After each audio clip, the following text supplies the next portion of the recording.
Have you ever felt the sensation of being watched? A heavy presence in the air, a fleeting shadow in the corner of your vision?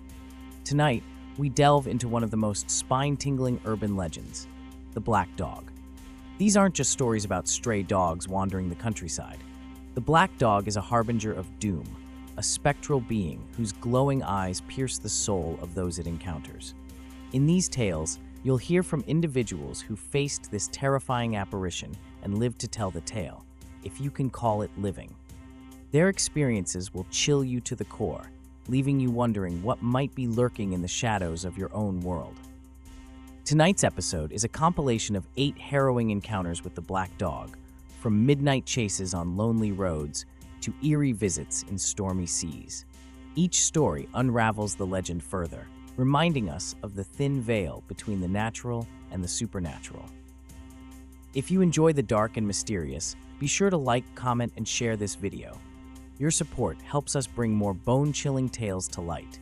And if you've had your own encounter with the unexplained, we'd love to hear about it in the comments below. Don't forget to subscribe and hit the notification bell so you never miss an episode. Now, dim the lights, settle in, and prepare yourself for the haunting presence of the Black Dog. Let the stories begin. Story 1. A Midnight Chase. The clock had just struck midnight when I found myself walking along the winding country road. The moon hung low, casting an eerie glow over the fields, while the occasional rustling of leaves in the wind sent shivers down my spine. I was heading home after a late shift at the pub, the road eerily quiet, save for the sound of my boots crunching against the gravel. That's when I heard it, the faint padding of paws behind me. At first, I thought nothing of it. Stray dogs were common in the area, scavenging for food or chasing small prey. But as I continued walking, the sound grew louder, closer, and more deliberate. My pulse quickened, and I turned my head slightly to catch a glimpse of whatever was following me. There it was, a massive black dog, its eyes glinting like burning embers in the moonlight. It stood motionless for a moment, staring at me with an intensity that froze my blood. My breath hitched. It wasn't like any dog I'd ever seen before. Its fur seemed to absorb the light, blending into the darkness around it, and its sheer size was unnerving, easily the height of a full-grown man if it stood on its hind legs. I quickened my pace, the primal instinct to flee taking over. The dog mirrored my movements, its paws making no sound now as it glided across the road. My heart thundered in my chest as I broke into a run, my legs pumping furiously.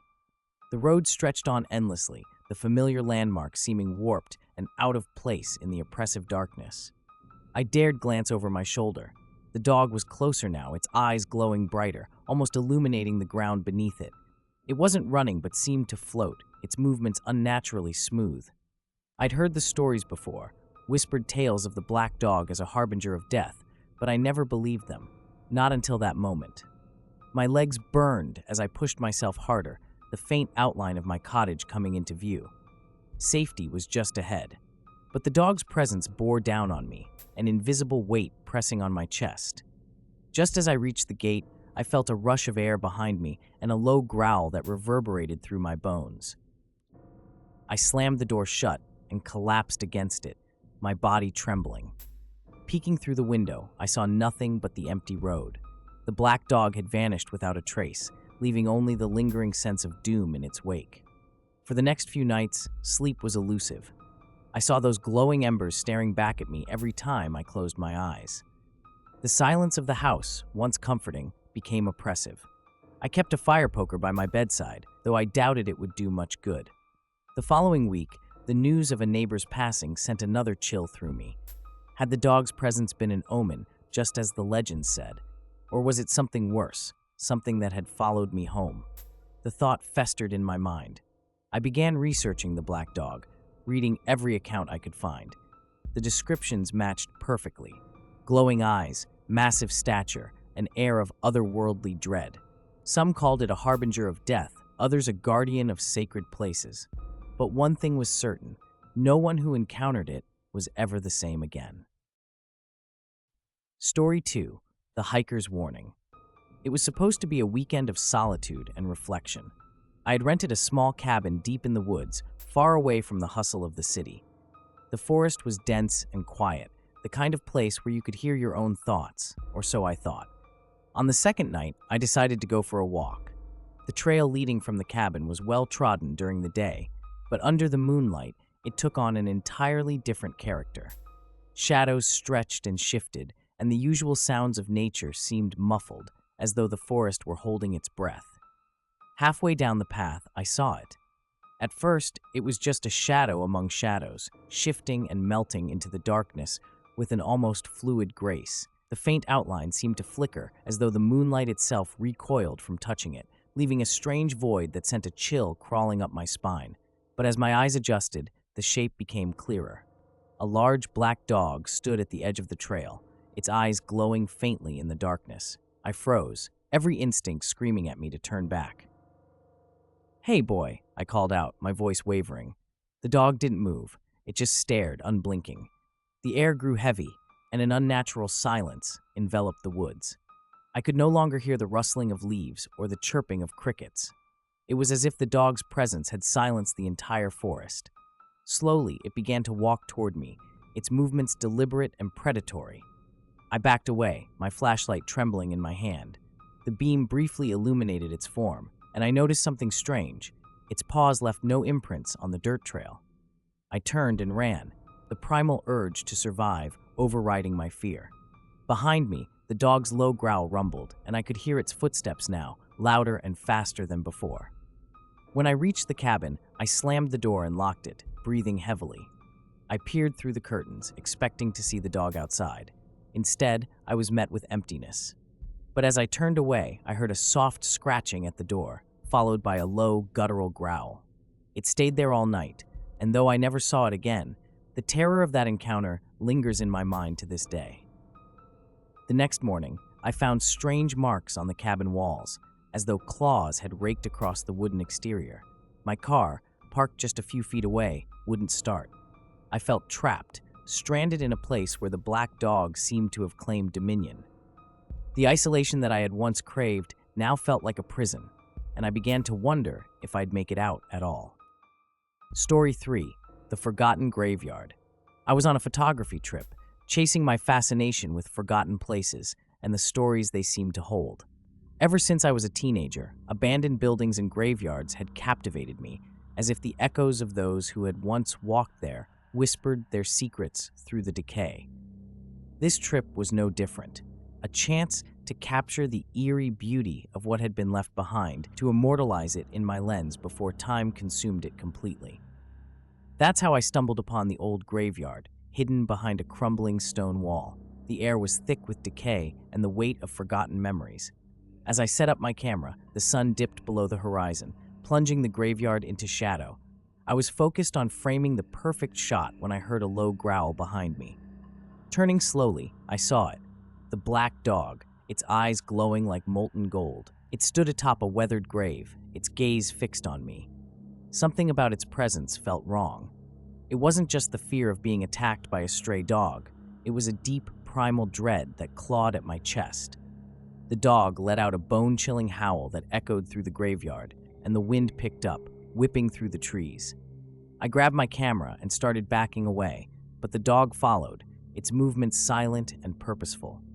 Every step I took felt like a challenge, as though I were trespassing on sacred ground.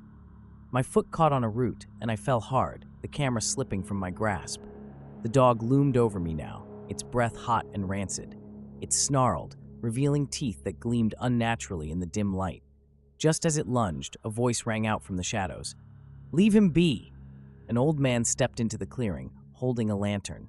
The dog stopped mid-lunge and backed away, its glowing eyes never leaving me.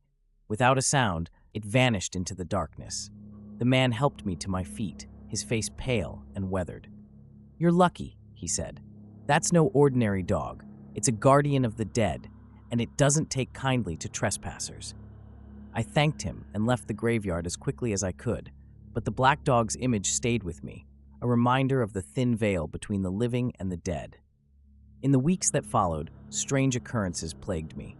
Shadows moved in the corners of my vision, and the sound of low growls haunted my nights. It was as if the graveyard had left its mark, and the black dog was still watching, waiting for something I couldn't understand. Story 4. The Storm at Sea. The waves crashed violently against the sides of the small fishing boat as the storm raged on. I had been out on the water longer than I'd planned, trying to make up for a poor catch earlier in the week. The darkness was impenetrable, save for the occasional flash of lightning that illuminated the raging sea. As I struggled to steer the boat back to shore, I noticed something unusual on the deck. At first, I thought it was a trick of the light, but with each flash of lightning, the shape became clearer.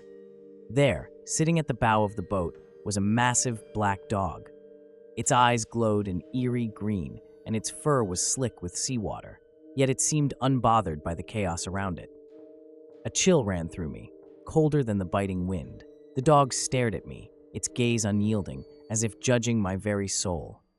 The storm's fury seemed to lessen in its presence, the wind and waves bowing to the silent authority of this unearthly creature. I gripped the wheel tightly, my knuckles white. "What do you want?" I shouted over the roar of the storm. The dog didn't move, its expression inscrutable. Suddenly, the boat lurched and I lost my footing, falling hard onto the deck. When I looked up, the dog was gone. The storm seemed to intensify in its absence, as if reclaiming its dominance. I scrambled to my feet and managed to steer the boat to safety, but the memory of that encounter has never left me. To this day, I wonder if the black dog had come to warn me or to claim me. In the weeks that followed, I avoided the sea. Nightmares plagued me, dreams of the dog staring through the storm, a silent sentinel watching and waiting. The fishermen in the village grew quiet when I mentioned it, their expressions uneasy. "The black dog," one finally said, voice barely above a whisper. "It's not a dog at all. It's the sea's way of taking what it's owed." Story 5. The Taxi Driver's Fare. It was a quiet night on the edge of the city, the kind that always made me a little uneasy. Business had been slow, and I was thinking about heading home when I got a ping for a pickup at a desolate stretch of road near the old cemetery. Against my better judgment, I accepted it. After all, a fare was a fare. The passenger was waiting just outside the gates, shrouded in shadows. The headlights of my cab caught a glimpse of a tall figure draped in a long coat. They didn't wave or move, just stood there until I pulled up. As they climbed in, I noticed something strange.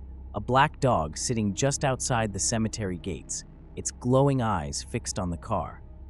The passenger didn't speak at first, just sat silently in the back seat. I've had my share of odd customers before, so I didn't push for conversation. The GPS told me to head toward the city center, but as I drove, the atmosphere in the car grew heavier. It wasn't just the silence, it was the way the air felt, thick and suffocating. "Do you see it?" the passenger finally asked, their voice low and raspy. I glanced in the rearview mirror, expecting to meet their eyes, but they were staring out the window. "See what?" I asked, my voice cracking slightly. "The dog," they replied. "It's following us." A cold chill ran down my spine. I glanced in the mirror again and saw the black dog running alongside the car. Its glowing eyes locked onto mine, even as it sprinted effortlessly, keeping pace with the cab. My hands tightened on the steering wheel, and I pressed the accelerator, but no matter how fast I drove, the dog stayed with us. "You can't outrun it," the passenger said, almost amused. "It's not here for me, it's here for you." The words hit me like a punch to the gut. "What are you talking about?" I demanded, my voice rising in panic. The passenger didn't answer, and when I looked back, the seat was empty. The cab swerved slightly as I tried to process what had just happened. The dog, however, was still there, its glowing eyes a constant reminder of its presence. I slammed on the brakes, skidding to a stop in the middle of the road. When I looked again, the dog was gone. The road was empty, save for the dim glow of the streetlights. I sat there for a long time, my heart pounding in my chest. To this day, I don't know who or what that passenger was, but I'll never forget the black dog and the chilling words they left behind. "It's here for you." Story 6. The Hunters Stalker. The forest was still, save for the faint rustle of leaves in the evening breeze. I was deep in the woods, tracking a buck I'd been stalking for hours. The thrill of the hunt was intoxicating, a primal connection to the wild that I rarely found elsewhere. But tonight, something felt off. The air was heavier than usual, and the usual sounds of nocturnal creatures were conspicuously absent. As I moved silently through the underbrush, I noticed paw prints in the dirt. They were massive, far larger than any wolf or dog I'd ever seen. A chill ran down my spine, but I brushed it off. Probably just an oversized stray, I told myself. The trail led me to a small clearing bathed in moonlight. That's when I saw it. At first, it was just a shadow among the trees, but as my eyes adjusted, the shape became unmistakable. A black dog stood at the edge of the clearing, its eyes glowing like embers. My heart pounded as I raised my rifle. The dog didn't move. It simply stared at me, unblinking and unnervingly still. I felt the weight of its gaze, a pressure that made it difficult to breathe. I knew better than to fire. The stories I'd heard growing up came flooding back. Tales of the black dog as a harbinger of death, a creature that marked its prey. I slowly backed away, but the dog mirrored my movements, gliding silently through the underbrush. The hunter had become the hunted. Panic set in, and I broke into a run, the trees blurring around me. I didn't stop until I reached my truck, slamming the door and locking it as if that could keep the creature at bay. Through the windshield, I saw the dog standing at the edge of the tree line, its fiery eyes piercing the darkness. Then, as suddenly as it had appeared, it was gone. But I knew it wasn't over. The black dog had marked me, and I'd never feel safe in the woods again. Story 7. The Lighthouse Keeper's Visitor. The lighthouse stood tall and solitary on the rocky island, battered by relentless waves. For decades, I had tended the light, my only company, the occasional passing ship and the seagulls that nested on the cliffs. But on this stormy night, as the wind howled and rain lashed against the windows, he wasn't alone. It started with a sound, a low, guttural growl that seemed to come from everywhere and nowhere. I froze, the hair on the back of my neck standing on end. I stepped outside with my lantern, the beam cutting through the rain, but the rocky cliffs were empty. Then I saw it. A massive black dog stood on the edge of the cliff, its eyes glowing an unnatural gold. It was drenched, its fur slick and clinging to its muscular frame. My heart pounded as the dog turned its gaze toward me. There was something in its eyes, a knowing intelligence that chilled me to the bone. "What do you want?" I shouted into the storm, my voice barely audible over the wind. The dog didn't move, its gaze unyielding.